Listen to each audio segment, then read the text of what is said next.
my beautiful computer science students. Welcome to another lesson in Unit 2, Selection and Iteration.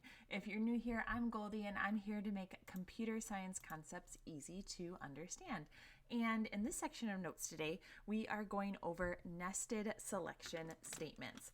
So we're going to talk about the else if in Java programming, as well as nested selection, and as it relates to our programs that we write. So go ahead and take out your notes, get settled in, and let's get into this content together. So we're first going to start off with else statements themselves. Else if statements. We have previously learned about else statements themselves. So when we have else if statements, the else if is a keyword of Java's way of saying, like, if the previous conditions were not true, then try this new condition. You can have none, one, or as many else if statements as you would like in your conditional, and you can also have an optional else statement to end the else if strings. So these else if statements are going to be kind of strung together as a way of saying, okay, if this condition right here doesn't work, try this one. If this one doesn't work, well, try this one. And here's how it looks in our syntax. So we have an if, and then in parentheses, some sort of condition. So it starts off just like we normally see. And then following those blocks, we have else ifs. And the else ifs also have conditions after them. And again, it's a way of saying, okay, if this first condition isn't true, let's check the next condition. So here's the flow of control of this. So the first if statement is checked. If this statement is true, this block will run, and all statements with an else will be skipped. So that means that this else, anything that starts with an else is going to be skipped if this condition is true. Okay, so that's the first block that's checked. If that statement evaluates to false, however, the block then will be skipped and the next else statement will be checked. Okay, so if this is false, this is skipped now, and then the next else is moved on to, and this else has another condition. So then in there, that condition is evaluated.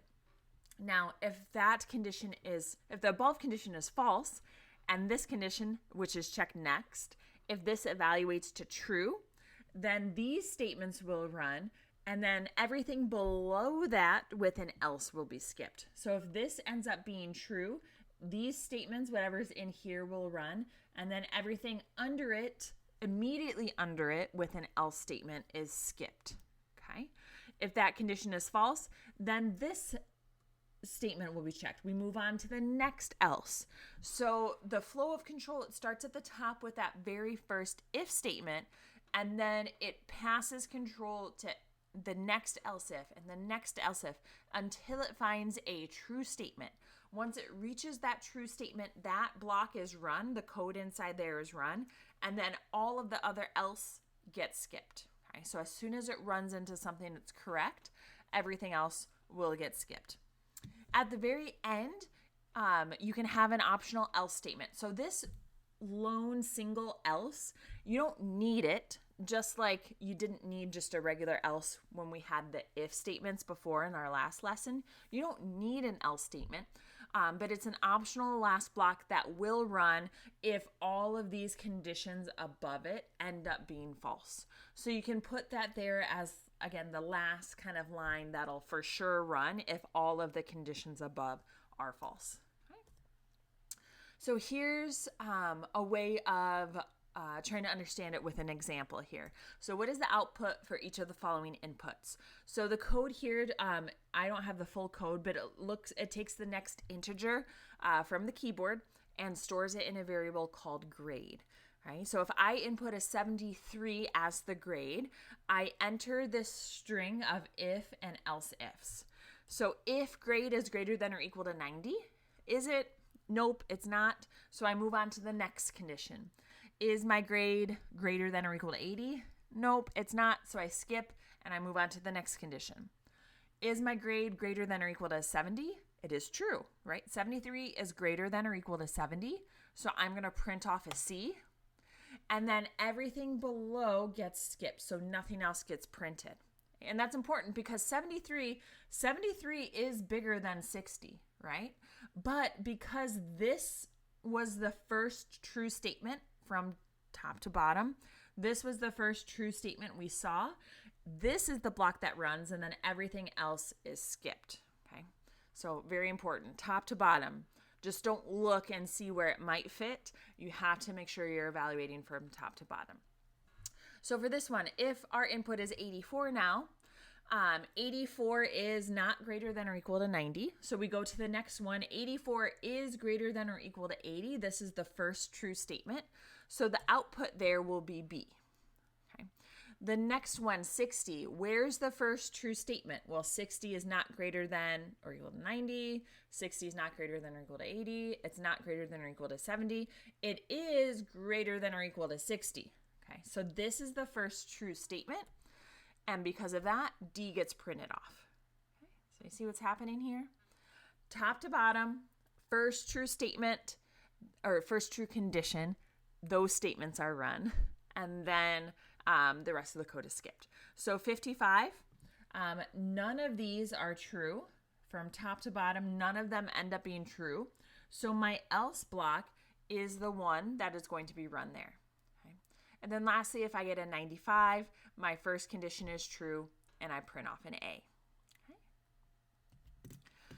So a way of checking multiple conditions, usually with the same variable. Okay. When we do the if and the else ifs, usually it's with the same variable, and we just want to see kind of what where it falls, if you will.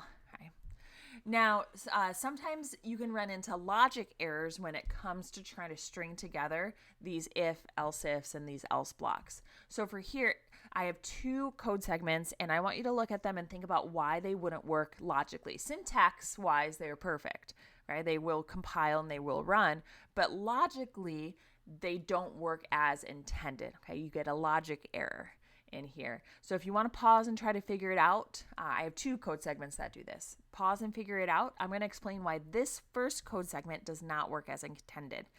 If you look over here, you will see that you have multiple if statements, okay? And then you have an else, a last else statement, which is fine. Again, in terms of syntax, you can totally have this going on here. And if you don't see the logic error right away, try values. Okay? Don't be afraid to try values, try different boundaries, and figure out, okay, why isn't this working like I think it should work? For instance, if I enter a grade of 85, I know I should print off a B, right? Like that should be my grade. So let's see why this might not be working. Okay. Well, the first statement is grade greater than or equal to 90. No. A doesn't print off. That's fine. Is grade greater than or equal to 80? That's true. B would print off. But then this is true. It prints. But then remember, I go and I check the next if statement. Right? Only else statements directly underneath get skipped. Okay? Only else statements directly underneath get skipped. All if statements are going to run. So this also runs, and grade is greater than or equal to 70, so this would also print off a C. 85 is also greater than or equal to 60, so it will also print off a D. And that's again because both of these start with ifs, and ifs are always checked. It's the else ifs or the else blocks that have the potential to get skipped. Okay?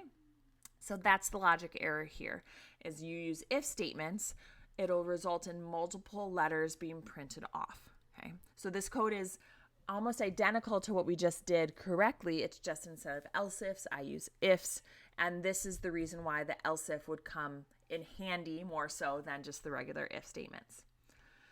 Here's another logic error. Again, just glancing at it, you see I use if, else if, else if, else if, else. I can see I'm trying to print off the grades. Okay, F first, D, C, B, A. So I'm just going backwards almost, checking the ranges backwards, which again, if you see that and you're like, I don't really see the logic error right away, test some values, okay? Again, if your grade is 85, you expect a B to be printed off. Let's see if that's actually what happens. So if I input, I check this first if statement, is grade greater than or equal to 0? It is, so I would actually print off an F for this case, and all of these other else statements will get skipped. Okay.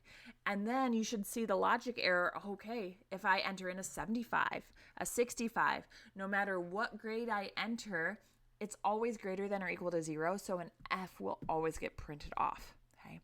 And that's a terrible grade book to have on your side. You do not want the logic of that grade book, right?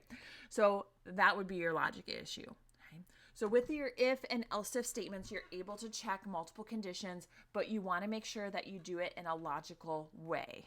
Okay. And we'll have practice with that for sure. So the order of the conditionals, you have to check it. When you're checking a range, you have to make sure that you check it in the correct order for it to logically make sense. All right. Now the second part of our lesson is nested conditionals. So conditionals can be nested in one another to make multiple decisions in a program. When you see these nested conditionals, tabbing over and keeping your blocks organized are going to be the best way to write these. Okay, so you're going to see reading them, how the tabs make it very easy to see which blocks are nested in other blocks. Okay, so you can almost think of like those nesting puzzles, how we have blocks within blocks, okay, or toys within toys, right? We need to make sure that we have tabs to keep that organized. Okay, so here's the first one. What is printed to the screen with the following code segment? So I want to point out why this is a nested conditional here. So it starts off as A is -5, B is -10, and then I'd use those little green shapes to kind of show you the nested happening. I have an outside if, and then I have an inside if statement. Okay, so one if statement is nested inside the other if statement. Now the flow of control, we still go from top to bottom here. Okay, that doesn't change. So we're still going to check this first. Okay, this is the first if statement we run into. Let's check it. It's asking, is A greater than or equal to -10? Well, right now A is -5. Is -5 greater than -10? That is true. So because it's true, I go inside the if block. Okay, and inside the if block, the first thing I run into is another if statement. So I'm going to check that. Okay, so you see how that works? This is true. So I go inside the block, and the first thing I happen to see inside the block is another if statement that I'm going to run. Now, if this statement was false, this entire if block would be skipped and nothing would run in it. Okay? If it was false, nothing would. Doesn't even matter if this ends up being true inside. This first if statement has to be true in order to even access that next if statement. Okay, so the next if statement, I want to point out the block here. I have this if statement is nested in right here. This system.out.println is outside of it. This system.out.println is inside of it. So when I enter this block, because it's true, this is the first line I'm going to see, and I'm going to check. Is B less than -10? Okay, is -10 less than -10? That's false. Okay, and because that's false, this line gets skipped. The A doesn't get printed off. But what does get printed off is a B. Okay, because I'm inside this block, this is false, so this block gets skipped. Okay, but this is outside the block. Okay, this is outside that nested block, and it's outside of it. So it doesn't get skipped. It's still inside this block. So this system.out.print B is the one that's going to print. So you're going to get B printed to the screen, and then the if statement is going to end. Okay. So nested conditionals, we still go from top to bottom. And in order to access that nested conditional, we have to make sure that we hit what we call the outside conditional first. Let's look at another example, a little bit more of an intense example, okay, a longer example. What is printed to the screen? Okay, it's just again to get used to these nested features here. So X starts off as 5, Y starts off as 7, okay, and I wanted to kind of highlight these as best I can here, okay, without getting too crazy with the highlighter. So what I have on again, you see how tabs are so important here to keep this organized. So I have my if statement here, and then I have this else if statement that goes with it. So these two are partners, okay? these two are partners up. So if this is true, I already know that this gets skipped. This else statement gets skipped. If this if statement is false, then I move down to this else statement. Okay? If this if statement is false, I move on to that else statement. So I have to evaluate that first. Okay? Inside each of these, I also have a little nested piece. Okay? And I only get to those nested pieces once I figure out what's going on the outside piece. Okay? So let's evaluate this first. Is X greater than 5? Okay? No. 5, right now 5 is here. 5 is not greater than 5. That is false. And because that's false, this entire thing gets skipped. It doesn't matter that Y was less than 8. Okay, it doesn't matter if 7 was less than 8.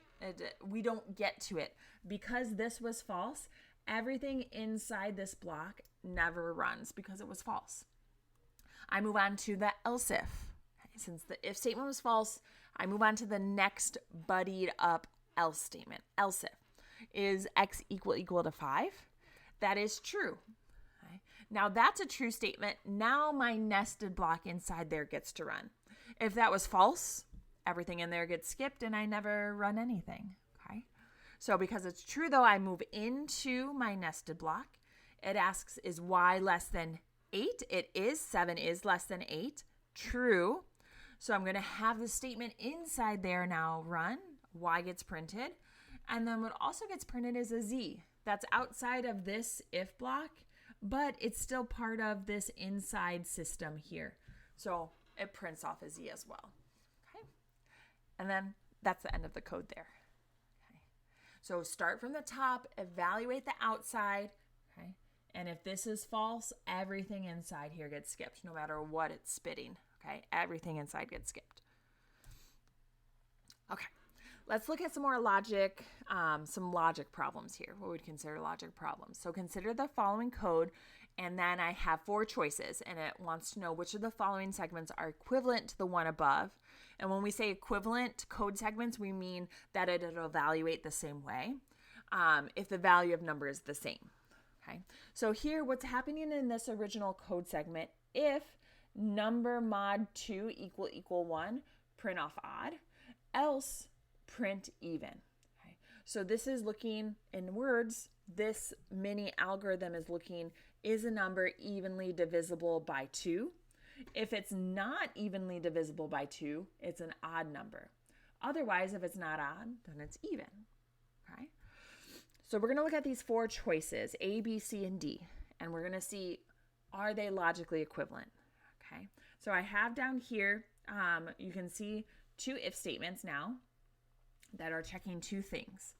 If number mod 2 equals 0, print even, meaning it was evenly divisible, there's no remainder.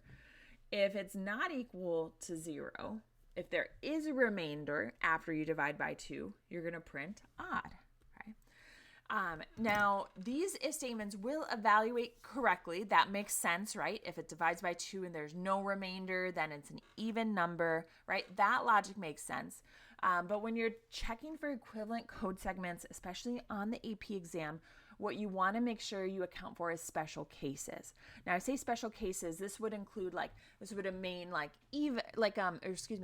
negative numbers or numbers that are 0 or what we call boundary cases when we eventually get to array algorithms, right? So you want to check for special cases and just make sure that the code segment, even though it works at first glance, that it's going to work for all of those special cases. Okay.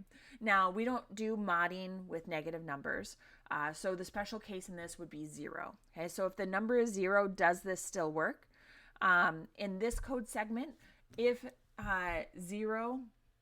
number is 0, even would print off. Okay. In this code segment, if number is 0, which would print off? Even would still print off. 0 mod 2 is 0. So even would still print off. So the boundary cases work. Logically, it looks good. So the code segments are the same. Okay. Let's check B. Okay. B has an if and then an else if. Okay. So this also, if number mod 2 is equal to 0, print even. Else if number mod 2 is not equal to 0, print odd. Okay. This is equivalent, except it has the last else if. So does this change the code enough so that it's not equivalent? Okay. Again, you can use some test numbers if you want, right? If I use 2 mod 2, if I use 3 mod 2, what do I expect to be printed? Or your special case, 0, right? And in all of those situations, you still get an equivalent code segment. Okay. All right. Now for C, this is a little different. We're going to introduce what's called a flag variable here. So I have Boolean flag equals, and then in parentheses, I have this evaluated. Now, why do I have that? Because this is a comparison. I have my operator mod, but then I have a comparison operator equal, which means it's going to evaluate to a true or a false statement. And when it evaluates to true or false, that value then gets stored into flag. Okay, so if it evaluates to true, it gets stored in flag, or false, it gets stored in flag, right? So this is going to be equivalent to the code above because, okay, let's say number is 3, right? 3 mod 2 equals 1, that's true. So true gets stored into flag. If true, prints odd. Perfect, 3 is an odd number, right? And you can check it for 2, for 4, for 0, and make sure that all of those test cases work. You will get equivalent code to above. Even though it looks different, it's equivalent code. Okay. D, maybe this one won't be equivalent. Let's check it out. Okay. This has a legal syntax. Okay. So notice how you have your if and your else. If you weren't being careful, you might look and say, oh yeah, if it's 1, it's odd. If it's 0, it's even. Good, set, done. But it does have that illegal syntax because your else block without an if statement, your else block should not have any condition. Okay, so don't forget that. No condition there. This is not an equivalent statement because it has that illegal syntax. All right. The last example here in this set of notes is writing the code, writing either a nested conditional or writing an if-else-if statement. So you go to your favorite website, you know that shipping is added to your total cost once you check out. And usually shipping is based on how much your total cost is, right? Whether you get free shipping or reduced shipping based on how much is in your cart. So the table below is going to outline how much shipping is. Your total cost, your cost before shipping, and then how much you want to add to your total cost depends on the shipping cost. So you're going to write a code segment that correctly assigns this. Now there are so many ways to do this. If you want to pause and try it on your own, go for it. But as we just saw with our multiple choice example there's many different ways of writing a code segment that works. Many different equivalent code segments, whether it's if, else if statements, whether it's nested if statements, or even if you can find a way to make if statements work, just normally, so many different ways of doing it. So I'm going to show you one way. Okay. Whatever way you choose, whether it's if statements, nested, else if statements, you just got to make sure that your logic is correct. Okay. Your logic is correct. Here is one way to do it. Okay. I used a series of if, else if, and an else. If total cost was greater than or equal to 50, I knew that I want to have 5 added to it. Else if the total cost was greater than or equal to 25, I wanted 10 added to it, or I wanted 15 added to it. Okay. Now, why does this work logically? Well, check the table. Okay. If my total cost is $10, I want 15 added to it. So let's check. If total cost is $10, is 10 greater than or equal to 50? Nope. Else if is 10 greater than or equal to 25? Nope. Then total cost gets 15 added to it. Perfect. That's exactly what I wanted. Okay. You can check your other boundaries. If it was 60, I get 5 added to it, and that works out. Okay. You want to just make sure whatever you use that the logic is going to work out. Here's another way you could have done it. Okay. So notice how I go from these. I still use an if, else if, but now I switched it around a little bit, right? If total cost was less than 25, I wanted 15 added to it. Okay. If total cost was less than 50, I wanted 10 added to it. Otherwise, it gets 5 added to it. Okay. And again, check your cases. If it's $10, I should add 15 to it. Is 10 less than 25, it is. 15's added to it. Everything else is skipped. If cost before shipping was 60, I wanted 5 added to it.